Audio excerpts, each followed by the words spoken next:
Alors, Meyer Guven est un écrivain français qui a aussi une double origine de père turc et de mère kurde, avec aussi un certain nombre d'éléments qui caractérisent son identité qui sont liés à la religion. Et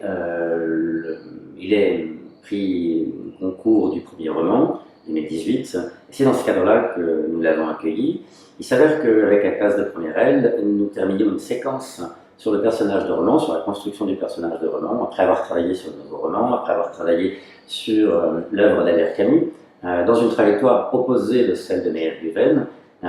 Il m'a semblé intéressant de travailler sur les problèmes de l'identité,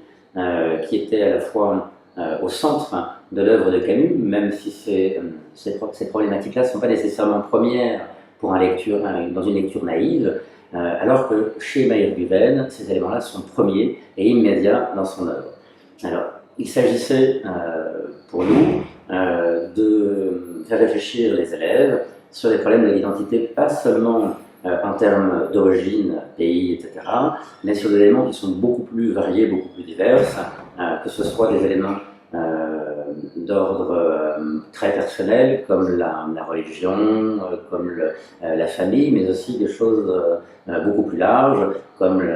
l'appartenance à un pays, à une nationalité, etc.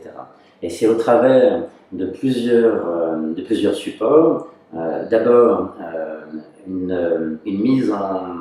en dessin de la théorie d'Amin Malouf sur les identités meurtrières qu'on a travaillé, puis à partir d'un documentaire diffusé sur Netflix sur la construction de l'identité masculine. Et les élèves ont pu, au travers de ces deux supports, réfléchir de manière tout à fait différente sur la construction d'identité, une identité qui, comme le montre d'ailleurs l'œuvre de Meyer Guven, se construit